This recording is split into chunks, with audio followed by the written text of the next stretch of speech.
Welcome to Theater and Stream, a film podcast. I am Matt, that is Chuck, and this is episode 81.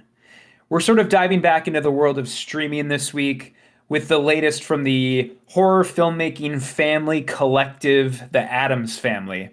They've done a string of homegrown horror films, and their latest, it's called Mother of Flies. And this one, it's kind of threatening to be the sleeper hit of the year. So we're going to dive into our thoughts on that one a bit later on in the show. First up, though, as always, we've got some news to get into. We've got what else we've been watching in the watch list, and we're going to round out the show with our non-film recs in the Mentionables. But please do like and subscribe if you have not already. And before we kind of get into the meat of things here, some late breaking news that we would be remiss not to mention off the top. Catherine O'Hara has died at the age of 71. Chuck, what do you remember about her? What do you remember her most from? Like, what when you picture Catherine O'Hara, what snaps into your mind? Obviously Home Alone, Yeah. but I also just love like her roles in the like movies like Waiting for Guffman, Hmm. like in like all of those like Christopher Guest kind of like mockumentary type stuff. Yeah, and I guess Schitt's Creek, like it was also really memorable, and it's kind of beautiful that at the latter end of her career she got to have that gem of a role, and to complete it, like because that show finished its run a few years ago. But yeah, like she just was always just so charming, and just one of the best when it when you get down to it. Whether it was she could do dramatic type stuff, but she was at her best when doing comedy, obviously. But like, what was yours? Yeah, well, I mean, it's probably got to be Home Alone. I liked how, she kind of was one of those actors that, she's never was never like in the spotlight. She's not like A-list, but she stayed working her entire career. So it's almost like she had like eras where it Yeah. was like, you know, the like sort of comedy era, like you had mentioned the Christopher Guest stuff, and then she like evolved into like this like mom type figure for like 90s kids like you and I, where it's like, Mm. she took on all these roles where she was constantly playing like mothers. And then now sort of in like the later stage of her career, it's almost like she went to like the back to the comedy stuff, but then also sort of these grandmother type roles or these sort of matriarchal figure type roles. I think the last thing that I saw her in was probably The Last of Us, where she I played forgot that she was in that. yeah, yeah, she played that psychologist. I think her name was Gail, and she's not even a character from the games, and she wasn't in the show. I mean, she's not in the show for very long, but she definitely made the most of the role. And it was just nice to see her pop up in something like that, so serious, something so serious, and as like a normally a comedic actor, for her to pop up in that. And I don't know if she has anything else coming, down the pike posthumously, but that was the last thing that I saw her in, and I'm glad she kind of got to flex those real like acting muscles before she was gone. Yeah. Let's see here. I am curious about that question though. Like, what does Yeah. she have? Like, I guess right now, like at the time, it doesn't look like she had anything in the can. Okay. The she was in Argyle, The Studio. Okay. She had a voice in The Wild Robot, and of course Beetlejuice. Yep. But then yeah, of course the John Candy documentary she appeared in, and I guess that's something I want to call out. Given the context of this, have you ever seen the eulogy she gave for John Candy? No, I really want to watch that doc, but I feel like it would just like wreck me. I've had it Yeah, on my, I think it's on Amazon right now, and I've had it on my watch list forever. And every time I go to like click it, I'm like, God, do I really want to put myself through this? it's hard. Just because it's a sad thing, like whenever anyone dies before their time, and yeah, like that eulogy she gave, Mhm. it'll, if it doesn't bring a tear to your eye, then you have a heart of stone, because Mhm. that was such a beautiful tribute. And like a Macaulay Culkin, he put a tweet out. I don't know if you saw that, Yeah, I did. because Mhm. they had, they had just reunited for his Hollywood Walk of Fame ceremony, and his real response, obviously was, God damn it, I thought I had more time. Mhm. And that's the takeaway here. You never know how much time you have. Mhm. Memento mori, True. bitches. So live and love as much as you can, and don't wait till tomorrow. Mhm. To share that with the people you love. But yeah, pop in a movie, watch Catherine O'Hara in one of her movies. Wasn't she on? Was it SCTV? Did she do that? Yep. Yeah, yeah. Yep. Like, yeah. There's a whole catalog, to go back on, because that's just how enduring her career was, and Mhm. we're gonna miss her. What we're not gonna fucking miss though, Matt, is what Darren Aronofsky is up to. Like, I was just singing this dude's praises, giving him his flowers, and now he has cursed us with this thing called On This Day 1776, which is an AI animated, like, mini series anthology thing, like showing various things from the Revolutionary War, but done in a hallucinated and terrible AI format. You can watch a few episodes of this. It's brought to you by Google's DeepMind, platform, and Time magazine. We can thank Salesforce. so sales, is that technically what it is? So this is Salesforce, yeah. so and that's just like some like Korean hedge fund thing, isn't it? Yep. Yeah. Yuck. That's all I have to say. Like, there are so many things in this that just show you, like, just in these clips we're seeing here, that illustrate, like, this is what's wrong with AI. Like, there's a shot, I think, at some point, of someone holding a pamphlet that you see come fresh off of a printer, and the paper he's holding up is weathered and dog-eared and like dirty, like not those, yeah, that, like, how does that look like something that just came out of a printing press? Why does it look like it's been manhandled? And the text is always like gibberish if you look closely enough, and that's just the start of it. Like, they have SAG voice actors involved, so they can act like, oh, we're not doing anything wrong here. This is like, no, this is so wrong. This is so gross. And I'd much rather watch Ken Burns' documentary than this garbage. And Yeah. it just looks so creepy. Yeah, it's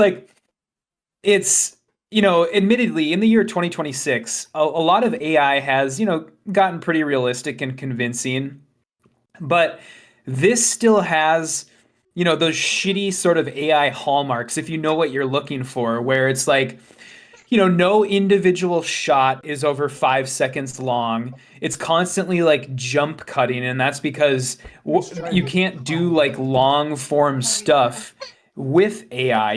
After a while, it just kind of buckles, and a lot of the shots are very still or have very, very basic movement, because they can't do movement very well. You'll get shots of like a zoomed in shot of like boots walking or like a ship slowly moving through a harbor, but the movement is all very like stilted and very basic. And 90% of the dialogue is done through voiceover because AI still can't do mouth movement or teeth very well.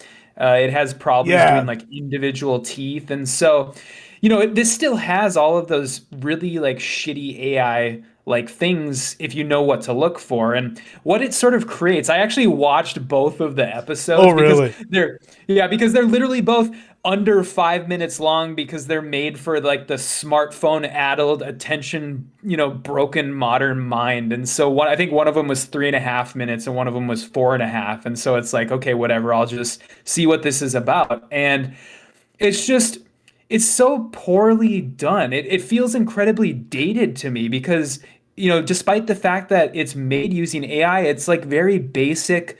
Everything's so basic. The look and the feel of it, and like the how everything's a still image, and it's all voiceovers. It has, to me, this has more in common with, do you remember when teachers used to wheel those like projectors into classrooms that would project slides, and then it would have like a cassette voiceover, and then the Uh-huh.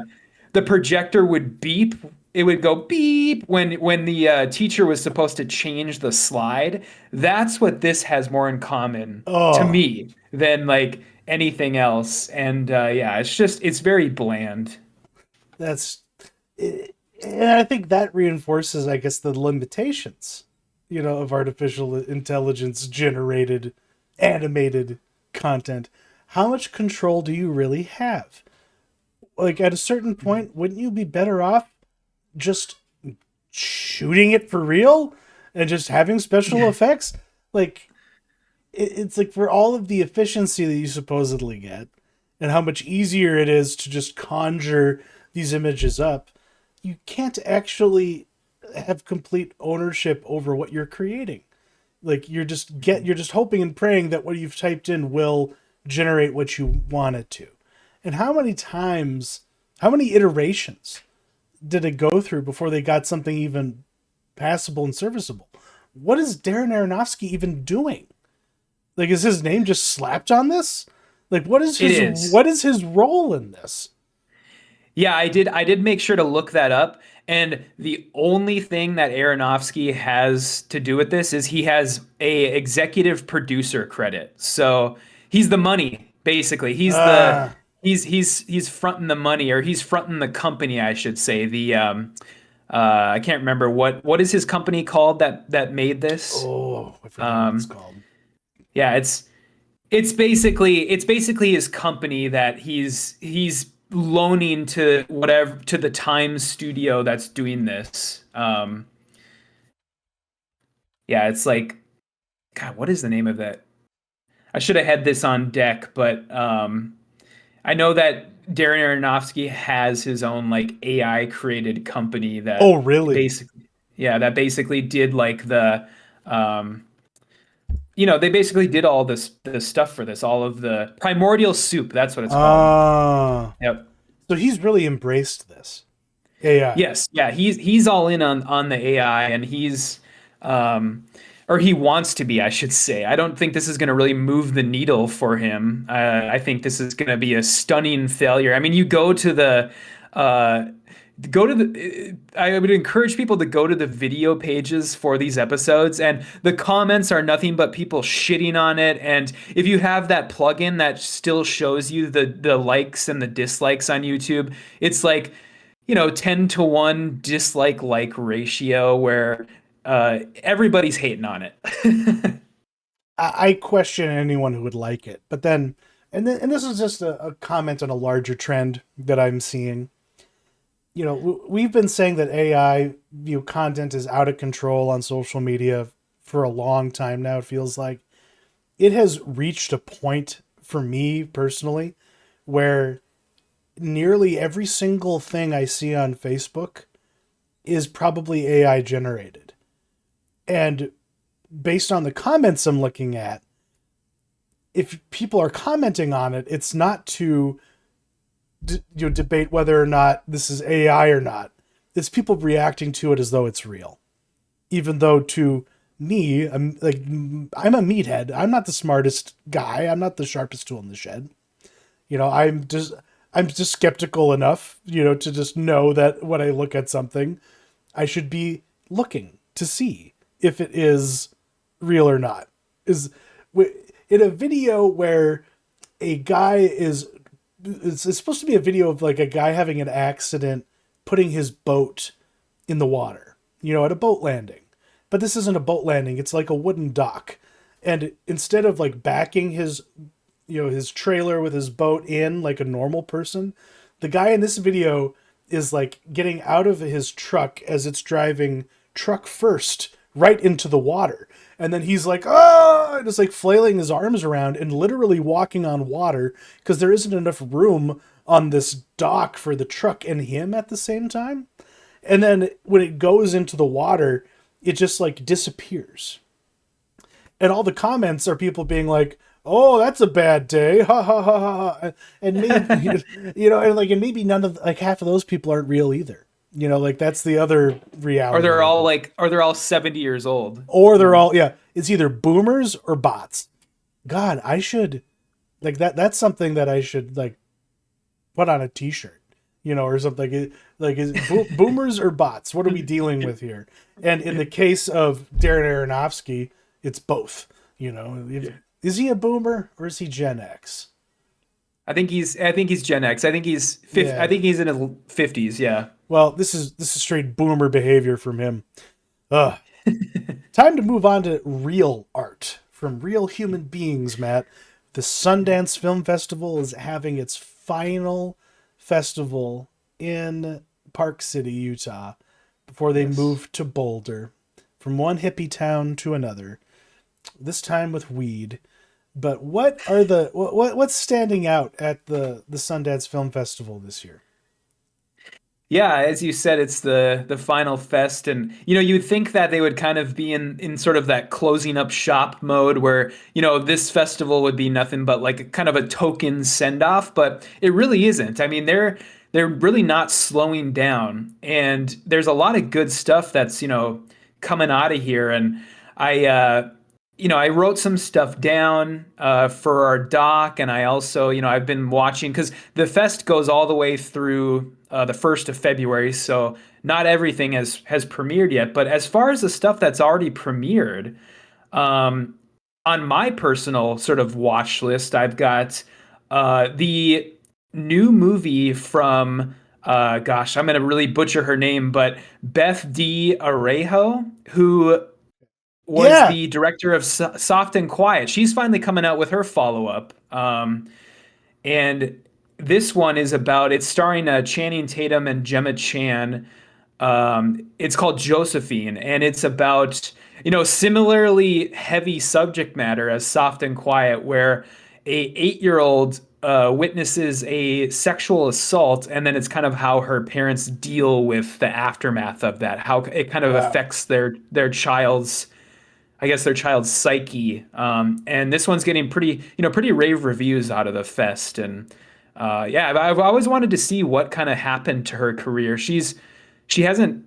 What was Soft and Quiet was done in 2022, right? Yeah, it's been a I long want to say. time. Yeah, it's been a long time. And for a So while, that was one of our most watched like clips because I for a while there we were making like short form videos out of our episodes, and our review for Soft and Quiet was getting a lot of traction because I don't think a lot of people were talking about it.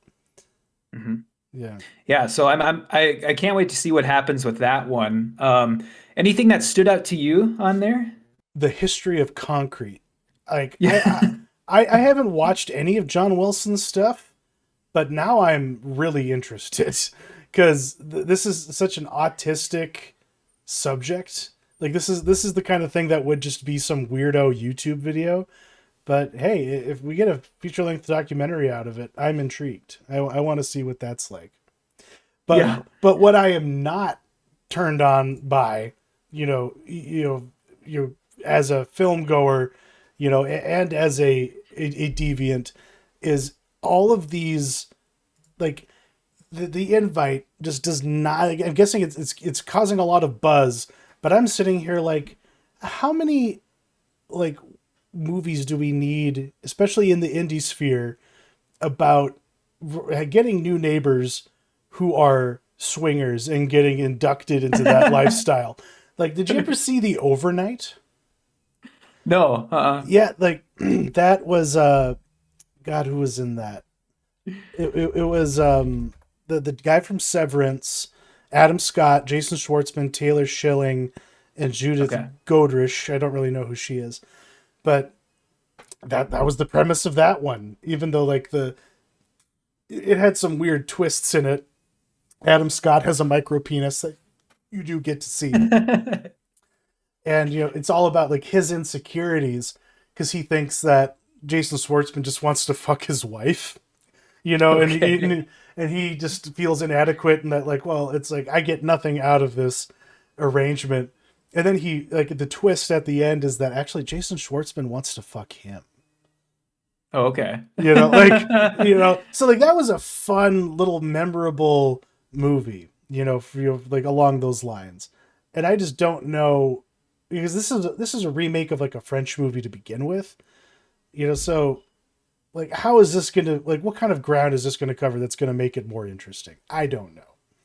Yeah, Um, it's pretty much the same thing. I mean, it's kind of a almost a template at this point where it's like, okay, one couple is, their marriage is on the rocks and they're, sad and sexless, and then the other couple comes in and they're, all happy and they're, Libertine, yeah, yeah, yeah. yeah. It's definitely sort of a template at this point. And yeah, I think this is going to be one thing that's always interesting to see are the movies that actually translate to real world success and the movies that kind of just die on the vine where, you know, there's plenty of movies that come out of Sundance with a ton of buzz and then they just kind of die once they actually get out to the general public. And that's kind of where I want to bring up this movie Leviticus, Mm, because this Leviticus came out of the festival. This is another one of those conversion therapy camp horror movies, like that one from a couple years ago called They Them. And I'm interested to see, what happens with this one, because if people will remember, They Them had a bunch of buzz coming out of, the festival circuit. And then once it actually came out, it just died. Like it got bad reviews. Nobody even watched it. I think it got like dumped on like MGM Plus or something like that. mm. And this is kind of following the similar trajectory, but I want to see if this one can kind of survive that transition, because I think this one so far has the largest acquisition cost of the festival too. I want to say it was acquired for seven figures, so at least 10 million, or I mean at least 9 million, I guess, or Mm. but I don't know. I don't know if this stuff really translates well. But yeah, anything else you want to call out? The Wait, I'm interested in Yeah. that. Yeah, the Ethan Hawke, smuggling gold. That sounds interesting to me. Kind of gives me like, like sorcerer vibes, possibly.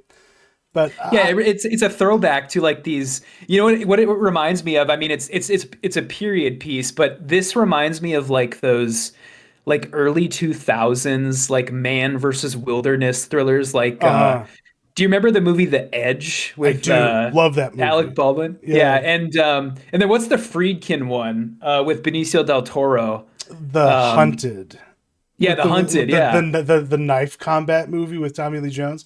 That movie Yep. fucking ruled. Yeah. Like from what I remember. And I am interested in the blink of an eye, just because you've described it as it's been getting horrid reviews. Poor Andrew Stanton. Like, because this is like an apocalypse type of a movie. I believe so. Yeah, like Yeah. sci-fi. He really likes to do his like sci-fi live action stuff that really doesn't land with people. And yeah, so I think this is kind of on that wavelength. And this is by far the one coming out of the fest that is getting, I mean, pretty across the board, all negative reviews. And I think it's sort of going to be unceremoniously dumped on Hulu on the 27th of February, I Oh, believe. geez, So that's yeah, that's too bad, because what other movies has Andrew Stanton directed? Was it he did. John Carter? Uh, did he do that one? I know the one for sure that he did was that one with George Clooney, that sci-fi one. Was it Tomorrowland? Is that what it's called? Wasn't that Brad Bird? Oh, maybe it was. I don't know. I get these animation directors who try and make the jump all mixed up. I think you're right. Yeah, John Carter, I think, is the one. Yeah. Yeah, yeah, that was God, and that was like 14 years ago. Yeah, So Jesus. he tried it. It did not go well, and then he made this in the blink of an eye, Mhm. and then he has Toy Story 5 coming out. You know, Okay. this and Hoppers. He's like a producer on that, another Pixar movie. So Yeah. he's he's trying, God bless him, but you know, he just can't pick the I want your sex though. I am interested in that. I love me some Cooper Hoffman, and Mhm. for all of her foibles, I do like Olivia Wilde. I rewatched Don't Worry Darling, you know, somewhat recently, and it's Mhm. like she does have skill, you know. Mhm. So like, did she direct this or is she just starring in it?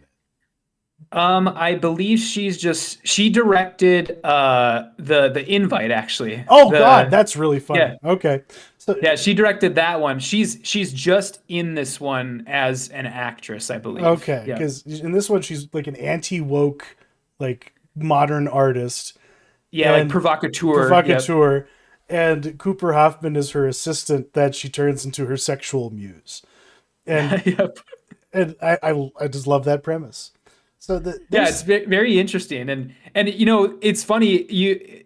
I had called out. You know, she's Olivia Wilde is all over this festival, but then somebody else who is, and I'm glad you just turned it to this, is for some reason Charlie XCX is all over Sundance, where you know she has this movie that's this mockumentary about like basically her playing herself, but she also has supporting roles in both I Want Your Sex oh really and another movie called The Galleryist, which is a movie that's set, I think, at the Art Basel in Miami, where I don't think I had pulled a still from that one because it didn't really look all that interesting to me. But it's this movie that's set in Art Basel, starring Natalie Portman, where she plays like a art gallery owner who basically tries to sell a dead body as art, like oh a real God, life dead body or something like that. So twisted. for some reason, yeah, Charlie XCX is all over this fest for some reason.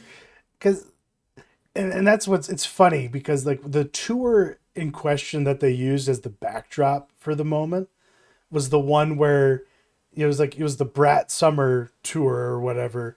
But she was Hmm. there was this period where she was like at her concert, she would just like be flashing like it's so and so summer, and like it's a Joachim Trier summer. You know, it's Hmm. a God the guy that did Irreversible. What's his name? Oh, Gaspar Yeah, Noé. it's a Gaspar Noé summer. Like she was flashing all these like really artsy filmmakers. So it's like she's veering in that direction for some reason with her career. And okay, you know, but I fear that it's gonna wind up being more like what The Weeknd was doing with his into acting. But maybe it won't be as cringe. Maybe it'll be more self aware. But I guess we'll just have to see. But I love me some Sundance. It's too bad that they weren't doing the remote screenings like they did like you know post COVID when you were able to like take Yeah. part in the festival because yeah that was those were fun times. And I don't Hmm. know, maybe someday in the future we should just go to Sundance in Colorado. Yeah. Well, it is going to be a lot more accessible because that is the Yeah. one thing I will say. I mean, parks, there is something kind of inherently novel about, you know, Park City, Utah is a town of 8,000 people. And so it's like, it's pretty small and there's no the airport's very small, you know, there's no like the infrastructure is like this is a town that is, you know, smaller than you know, something like I don't know, something that we're more akin to like Detroit Lakes, for instance, in Minnesota. It's And so smaller this than is Dickinson, North Dakota. yeah, smaller than Dickens. And so it's like this town was never made to hold a festival of this size, so it is going to be interesting to see what more they can do when they go to because Boulder, Colorado. I mean, that's a city, that's a proper city, and so um, you know it's probably gonna expand. You would think it's probably gonna expand, and maybe they'll have more you know more chances for more films to screen because that's the other thing about Park City, Utah is Park City, Utah is a city with one actual movie theater. Mm-hmm. All the other all the other venues that they showed movies at during Sundance were basically like temp. It's all temp stuff where it's like they put up they put up like a temporary screen in at like a performing arts, center at the college or whatever, at the community college. So it's like I think it being in Boulder, Colorado is probably going to overall benefit the festival in the long run. Yeah, it's exciting. Moving on Mhm. to the watch list here. I am very excited because we're getting, some quote unquote fresh and new Thrones content in A Night of the Seven Kingdoms, which is the new series adapting the Dunk and Egg novellas. And it's kind of a breath of fresh air for me personally because it's more grounded. It's not so caught up in the sweeping mythology and all of the massive, like globe spanning, like storytelling that Hot D and Thrones had to, like are like that's what they do. And this is just about these characters at this one tournament over this one specific period of time. And it's removed from all of the nonsense, as it were, and it's basically just a knight's tale in Westeros. And so I am loving it. I just wish the episodes were longer. And yeah, but the plan that the showrunner Ira, I think it's not Ira Glass. I forget what the dude's name is, but his plan is to do like 5 seasons when the actor playing Egg is young, and then Okay. taking a break, and then picking it up like 5 years later when the actor who plays Egg is older and the actor who's playing Dunk is older. Like he wants to basically do Merrily We Roll Along with Dunk and Egg. Because like that's what Linklater is doing with his adaptation of that Yep. musical. And I think he's maybe getting ahead of himself a little bit. Who knows Yeah. if they'll even be allowed to do that, but it would be really cool if they could. Mhm. Yeah, I'm kind of I don't know if are you familiar with the source material? Like, have you read it? I've Okay, read you some are. of Okay. them. I haven't read all of them, but I've read some of them. Okay. Yeah. Yeah, because I am not familiar with it at all, and so I kind of went into this like, just to kind of be along for the ride. And yeah, I kind of largely agree with you where it is a breath of fresh air. I do like the shorter episodes, especially these days when we're getting some episodes of House of the Dragon are like bumping up against an hour and a half long, and it's like, oh my gosh, this is and this sometimes this one doesn't even crack 45 minutes, No. and so yeah, it is definitely a breath of fresh air. As somebody who's not familiar, with the source material, I I question whether this should even be longer than one season. Okay. Personally, I don't know. I guess I don't see. And again, I mean, I didn't even know it was more than one book, but Yeah. clearly it is, as you just said. I've literally I thought this might have just been one little novella, but I guess if they have the material, they might as well do it. But I I don't know if I personally see the premise Mm. extending beyond that, as far as this, it's essentially a knight, a kid, who wants to be a knight, and then a knight that is sort of constantly being poked fun at because, is he actually a real knight or not? And I'm just, yeah, I don't know. I don't know if they can stretch that to 5 seasons. Oh my God. Like and maybe more, I guess, from what you're saying. Because Um, because Martin has provided them all of the material for like a bunch of unpublished Dunk and Egg stories. So mhm. eventually, yeah, they're going to be off the reservation in terms of like having like a finished novel to draw from. Oh God. You Didn't they know, learn their lesson though I with that? I guess not. and that's where like I like his vision, kind of, I'm a little worried about it because what he's like, once you get to the point where we're like 15 years from now, and he's like doing like the older Egg and older Duncan's, stories, because that's the thing, like, because like, part of my enjoyment of this, of Mhm. watching any Game of Thrones related content is watching the episodes and then turning to Alt Shift X on YouTube. He's a lore tuber. He does more than just Game of Thrones and Westeros stuff.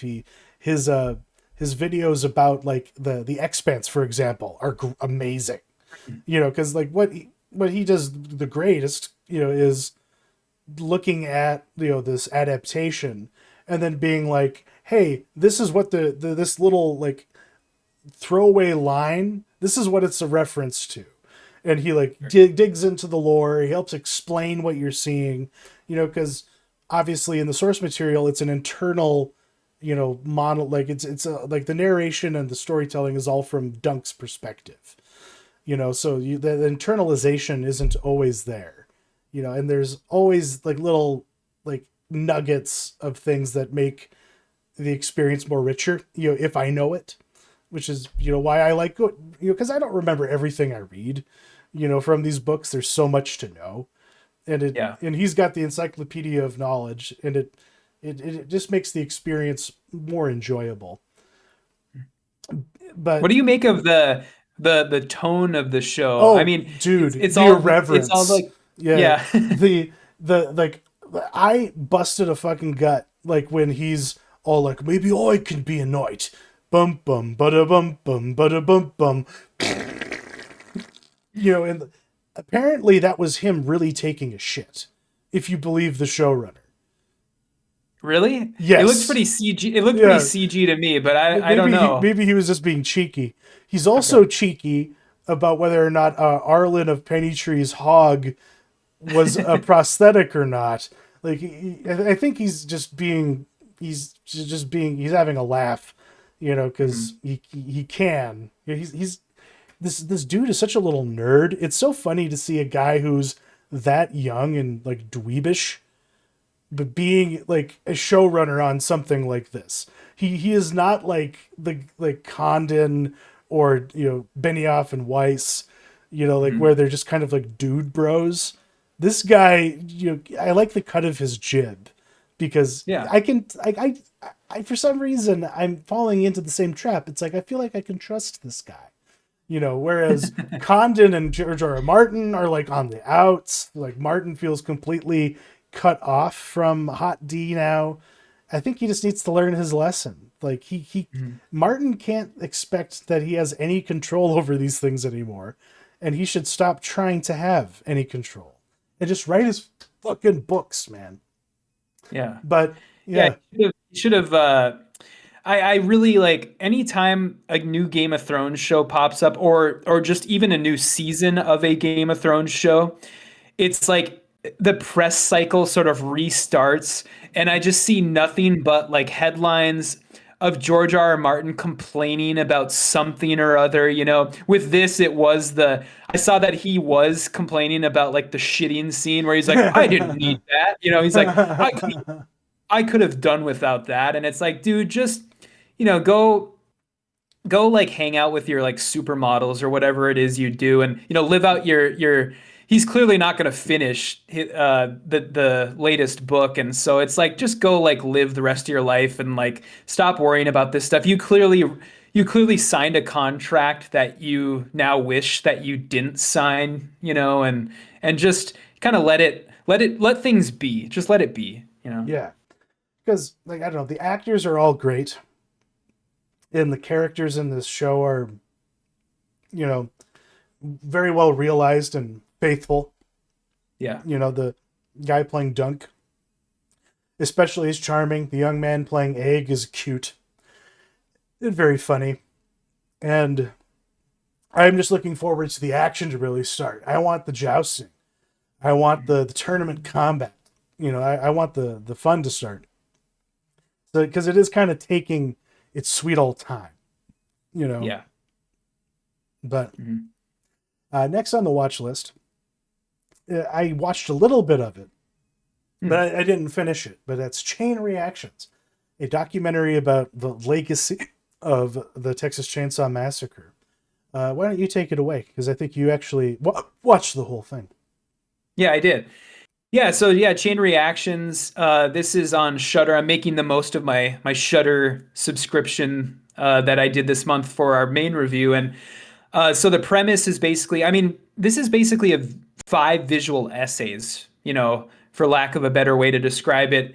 5 artists talk about, basically how Texas Chainsaw Massacre impacted their life and their career. And the thing that I find interesting about this is, of these 5 people that were chosen, the varying levels of quality and how much thought that each one of them either did or did not put into the assignment. And yeah, it's very stark, the differences. And basically you have to start out with here, we have Stephen King and Takashi Miike.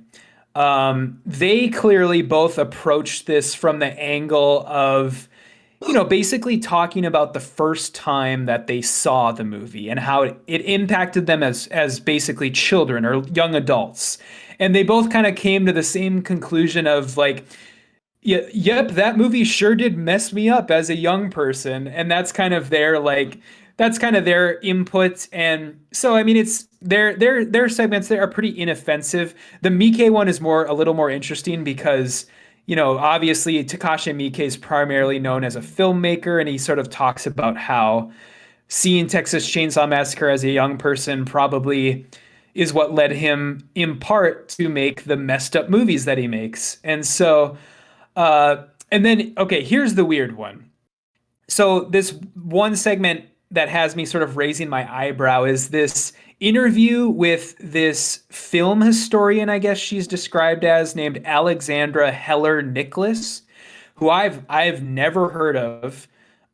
She claims to be a critic and a film scholar, but I did some digging on her, and I don't know, she seems like relatively unknown. It seems like she's more well known in Australia, because I think that's where she's from.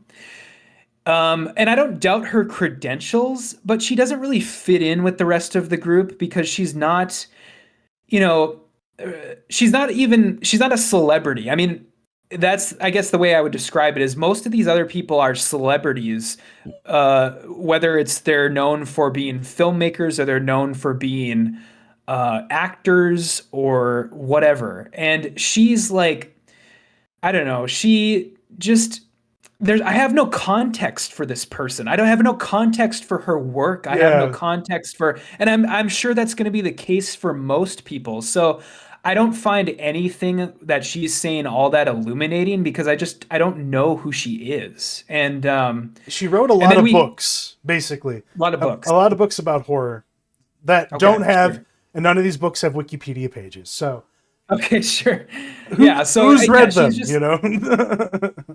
Exactly. And so, yeah, I'm sure that her involvement basically comes down to the fact that she has connections. And then we, of course, get to the final 2 people who have segments. And these are the 2 people that bookend the movie. And there's a reason why, I think. It's because they're by far the best. Patton Oswalt and Karen Kusama. And these people both clearly took this seriously, where they both have a lot of really great insights into the movie itself, but then how it kind of steered them as, in Patton Oswalt's case, as an actor, or as like I guess a pop culture figure more than anything, because that's kind of what Patton Oswalt is these days. He's kind of the guy who, he knows his shit. And Karen Kusama, of course, as a director. And so very, very, very insightful segments. In particular, have you ever heard of the theory about the sun in Texas Chainsaw Massacre? This is the first time that I heard about it. Because I watched the Oswalt and Miike segments. Sure, And yeah. when he was talking about that, it blew my mind.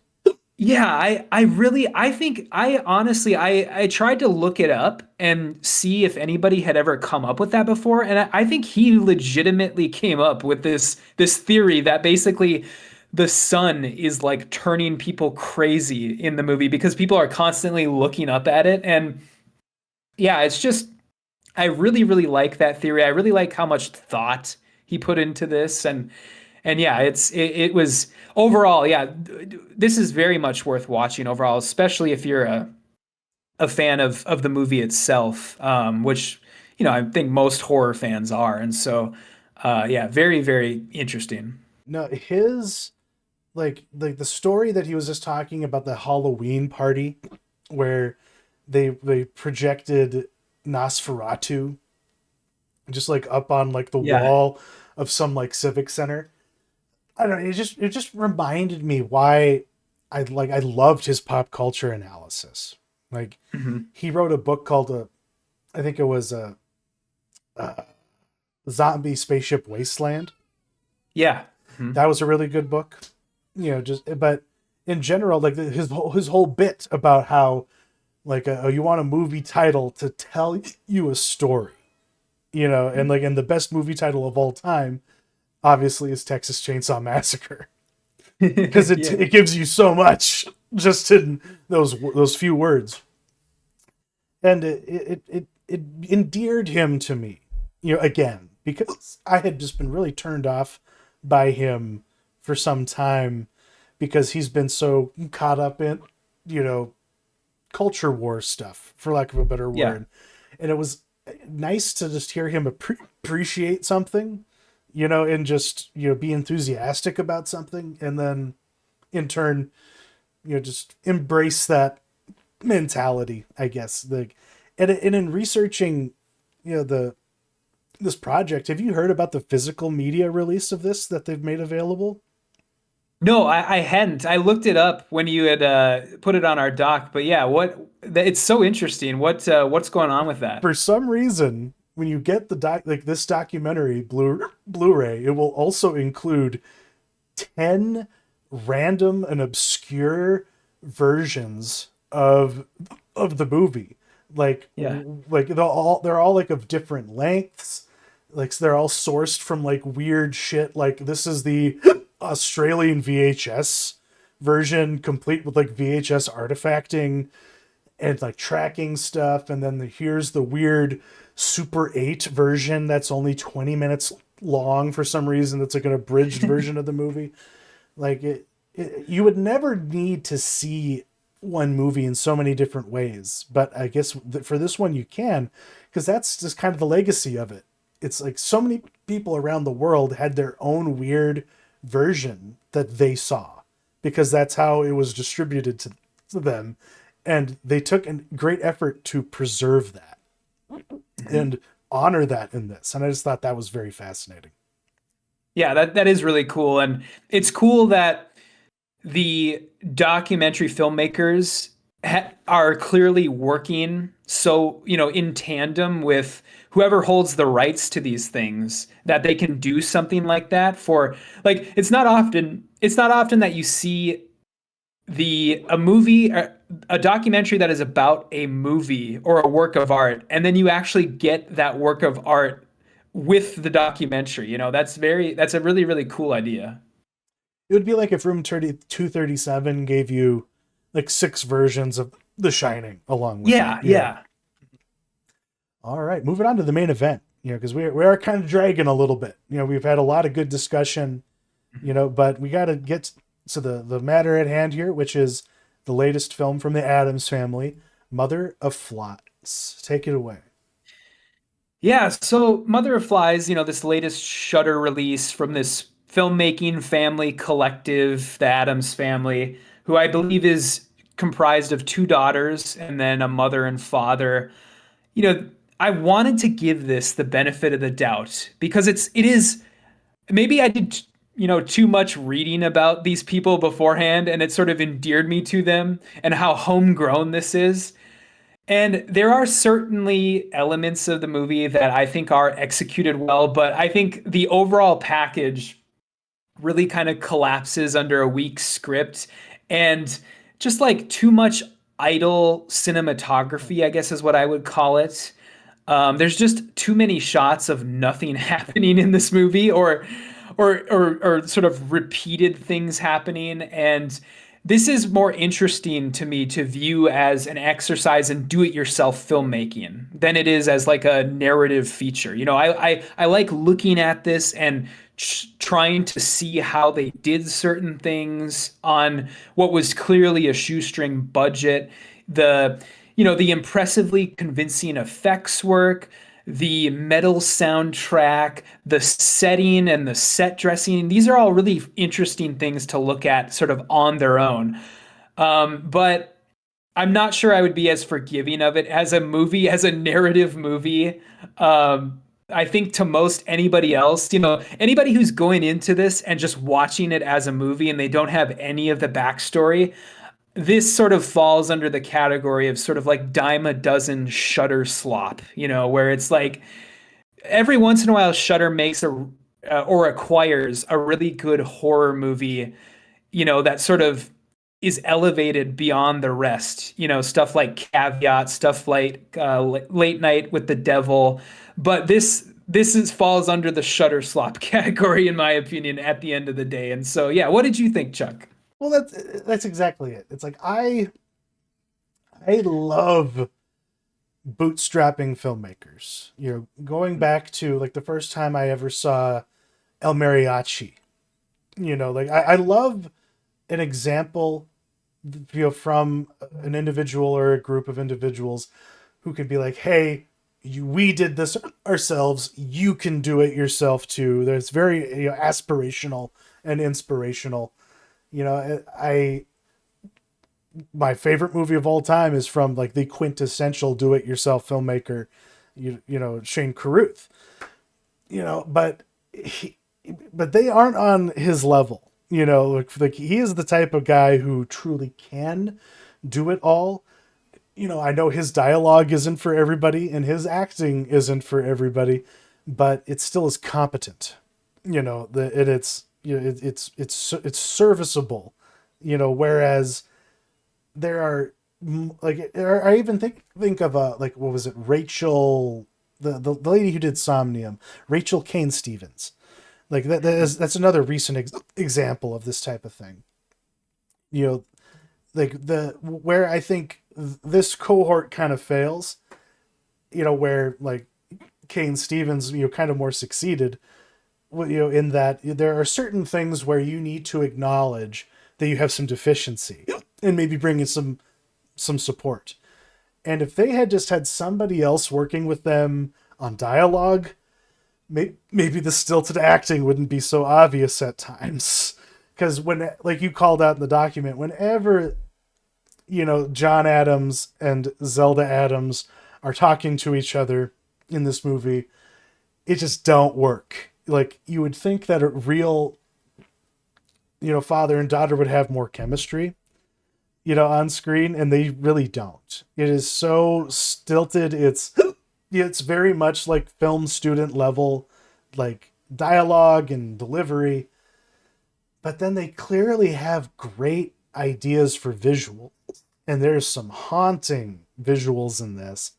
And they do have some idea of like how to edit, but the overall package is just so boring. That like when cool things are happening, it's like it's almost not enough to get me out of the stupor I've been placed in, because I'm just bored.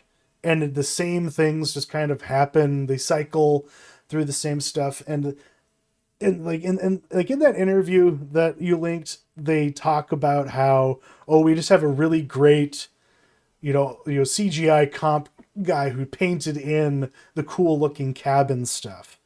And like, cause that's just their cabin in the Catskills that they've dressed up for this movie basically. But they're getting some heat because some people are accusing them of using AI, Matt, to do some of those shots, especially of the cabin itself. Because if you'll notice, it's like it is just kind of a lot of stationary, shots.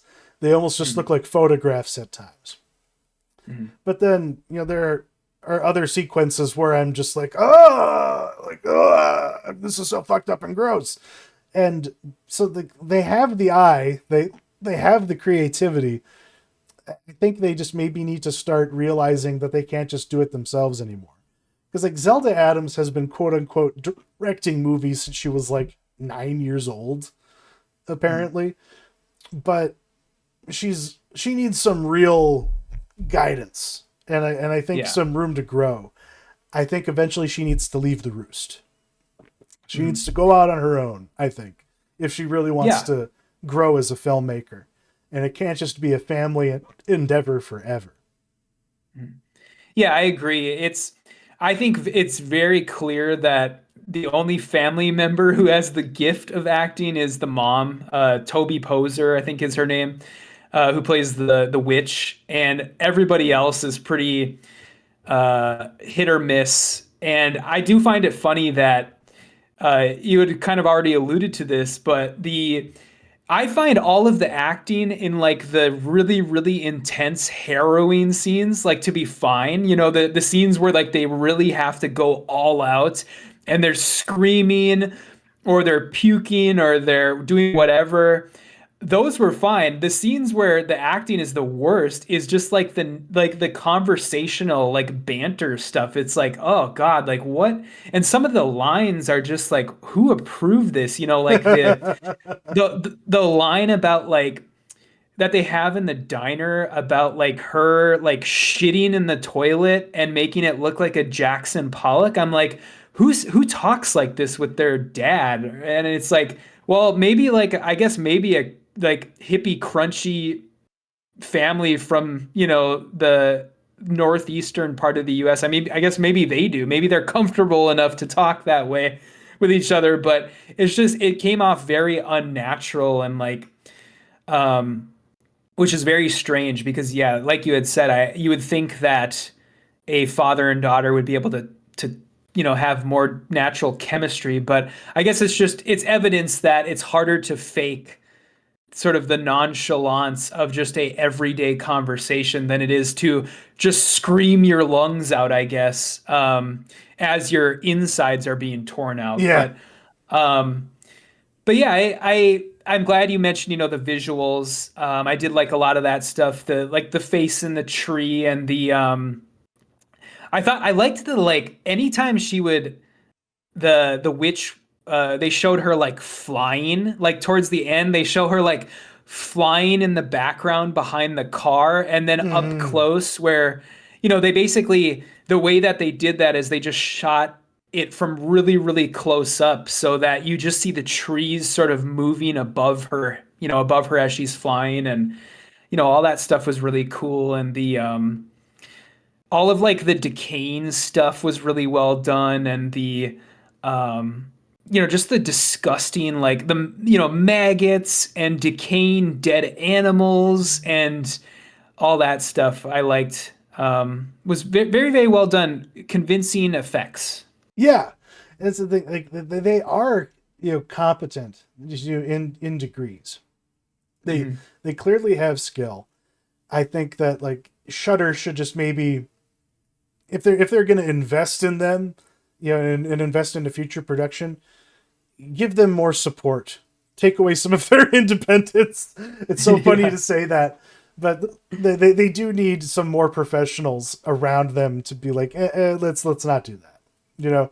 Like because when a movie like Terrifier has better dialogue than you know you're in trouble. Like if because like that's just pure schlock.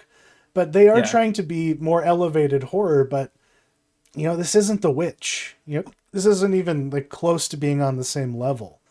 And because that actually had a proper narrative and with like real stakes and urgency, and you genuinely felt like you were seeing something you shouldn't see. And in this, it's like they really they just, like I put in the doc, like vibes are not enough. Like you said, a man cannot subsist on vibes alone. There's got to be something more to the narrative, and that like token little like when he goes to that like inn and the Lulu Adams, his other daughter, like everyone in this movie all look like they're related because they are. And she's just like, "Oh yeah, the witch, right? Yeah, she's a necromancer." Like, and it's like, oh, like we wouldn't have figured this out already. Like any dad whose daughter is like, "This lady found me in my dreams, dad." Like the time for like some of his like there was just implausible reactions to things. Like I would have been more weirded out and more like, honey, we're not fucking doing this. I don't care that you're dying and you just want to do one last thing before you go. Like I don't know. There could have been a script polish here. They could have spent more time figuring out exactly how to structure a real story instead of it just there's too many weird things were happening and they were way too comfortable with it. Is basically my complaint and my beef. Is that we were way too deep into the movie before they started like acting like, oh, things aren't okay, Mm-hmm. and it was kind of sudden and abrupt when she's like ripping her stomach open and pulling out that growing, like taking the cancer out so it can be her baby, basically. Yeah. Like and that's the thing. Like I appreciate, like I love everything that they're doing. Like there's not enough necromancy in horror. Yeah. I love that kind of thing. And this was a fresh enough take on it where it's not an evil thing to be a necromancer.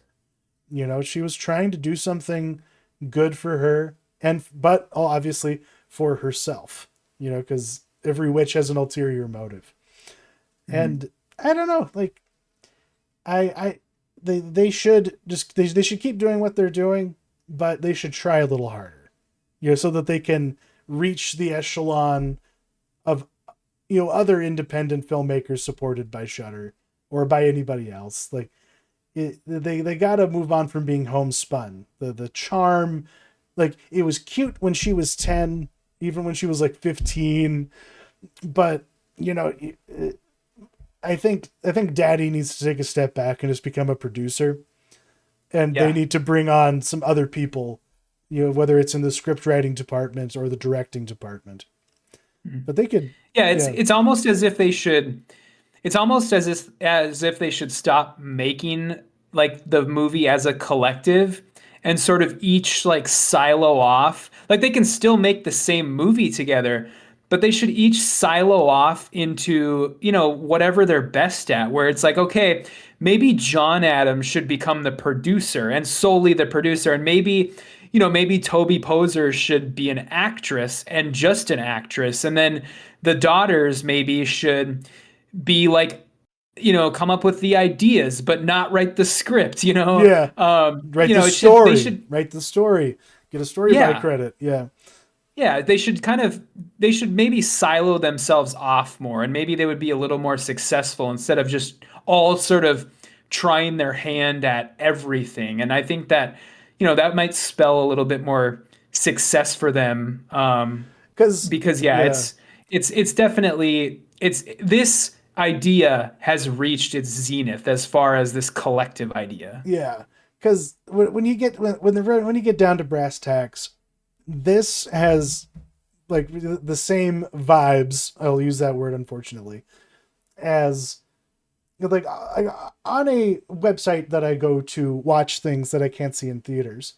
It has, when you click on the movies tab there, it shows you the true scope of what is released in a given week. That Yeah. the piracy have been able to jump onto, and the amount of slop and just trash horror that gets made, it reminded me more of that kind of thing. Because I'll just click on something and throw it on just because I'm curious, and I don't make it very far in those films. And Mhm. if we hadn't been as committed to like watching this and reviewing it, I'm not sure that I would have made it to the end, unfortunately. Yeah. Yeah. Mhm. Yeah, yes, yeah, same. It is just a little slow at times, and like I had said I don't know if I ever expanded on this, but in my intro, there's so many shots of just the witch like walking through the woods Hmm. that I'm pretty Doing her monologues.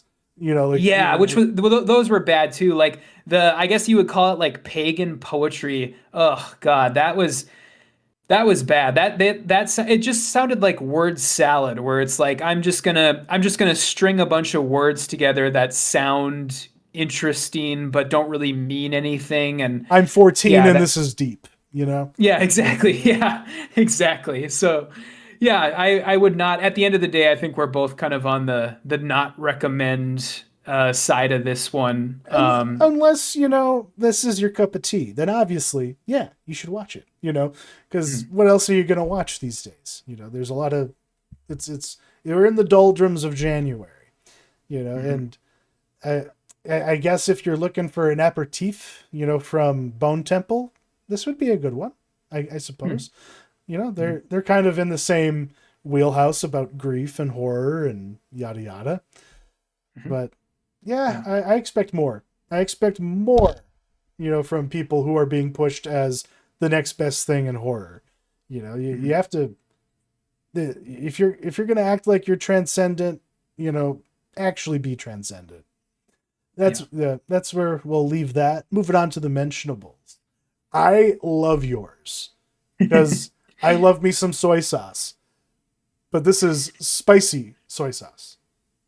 Yeah, so this my mentional fairly easy this week, fairly self-explanatory. So I this was one of actually my Christmas presents from my uncle. It's called Dumpling Daughter is the name of the brand, and it's their spicy sweet soy sauce. And it's I guess it's more the consistency of like a teriyaki sauce is how I would describe it, even though it's described as soy sauce. But yeah, this is great stuff. I mean, just go if you find. I found this actually. We've already bought a second bottle since Christmas at a local store, grocery store. That's how good it is, and we use this stuff to make like teriyaki chicken wings or to put on like a chicken teriyaki rice bowl, something like that. And yeah, really, really great stuff. I highly recommend going out to your local grocery store or specialty food store and finding this because I've actually found this at a lot of local places since we got it. I Okay. think they have it even at like the weird little food sections of like Home Goods or like TJ Maxx if you Yeah. have one of those near Yeah. you. So There's always good um stuff there. yeah. So yeah, check it out. I love TJ. And I love me some soy sauce.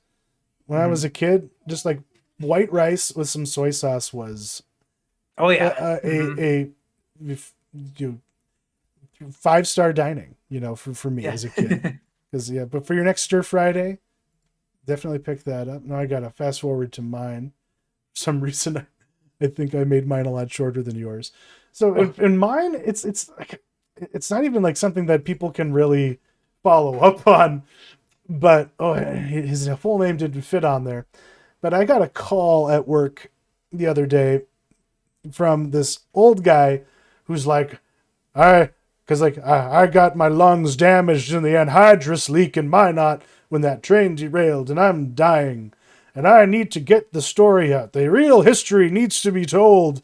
And I'm like, okay, old man, I'll entertain you. His name is Gerald Afton, and he owns property on the one of the reservations near Newtown.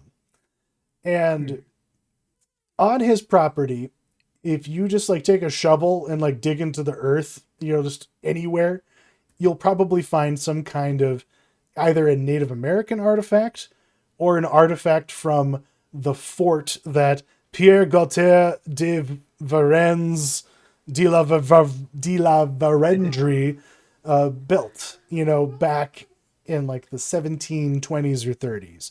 Because this guy was the first European to come to North Dakota. And his sons were the first people from Europe to see the Rocky Mountains. Like he was here with New France. His mission was to basically lay claim to the Missouri River, for the one of the fur trapping corporations that existed at the time. And he built a fort there. And he, had, a Native American wife, and he had, you know, sons, who were blonde-haired, blue-eyed, Native Americans.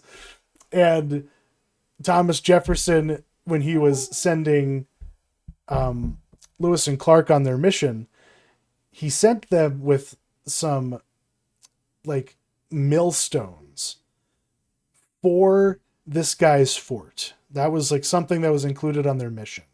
They knew that this guy was there, and they wanted to get him some new millstones for some reason, so that they could support like making flour, for the, for like all of the operations out there.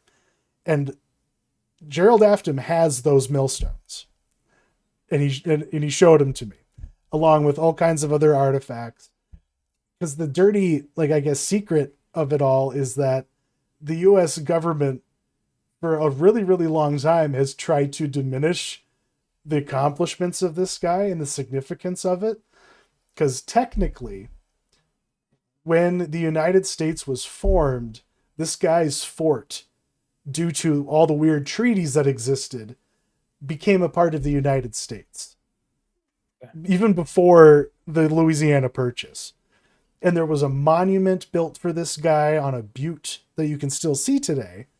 But that butte was the first national monument to ever be decommissioned, because they wanted to build the Garrison Dam and flood, Lake Sakakawea, flood the Missouri River. So the town that this monument was next to, Sanish, is underwater. And this guy's property is right on the cliff, overlooking where this town used to be. So there's all of this, because even today, the Historical Society doesn't want this guy's artifacts to really be acknowledged or preserved. They'd gladly take them from him, but they would just disappear them. And so, it's, I don't know. I got a whole big fat education from this guy. It was very interesting. I don't know how I'm going to write an article about it, because we're trying to do something for the 250th anniversary of the nation. But here I'd be dipping into something controversial that our local historians would not dispute, but just like not be comfortable commenting on because of politics, I guess. That's really interesting. Yeah, I was going to ask you if you what your intent was to do with this information. But yeah, that is really like interesting how you kind of bump up against that sort of weird controversial stuff in your like everyday life writing at that paper. It is funny because then like half the time I can't write about it because it's controversial. Mm-hmm. But like this guy has so many artifacts. He has the like a buffalo skin coat that belonged to the guy that killed Custer. The guy named Bigfoot. Like he has a, how like on like wagons, like when they were moving stuff, like where they'd have like metal, like strong boxes. Yeah. Yep. He has a strong box that he just dug out of his pond that awesome. that got abandoned. And I was like, was there anything in it? And he was like, no, it was empty. Because like he was hoping that it had like gold in it or something. But yeah, interesting cat and interesting story. But kind of pointless because I can't really do anything with it, and I didn't have a lot to show for it. But he did give me a musket ball because he has coffee cans full of them. But that does it for us this week. Mother of Flies. I almost said Mother of Lies. And yeah, so check it out if you just want something spooky to throw on. You might get bored, but it'll at least give you some nightmares, possibly just with some of its imagery. Next time we see you guys, we're going to be reviewing Good Luck, Have Fun, Don't Die, the latest from Gore Verbinski, starring Sam Rockwell. That looks like it's going to be a good time. But until then, stay safe and thanks for watching. Yeah. See ya.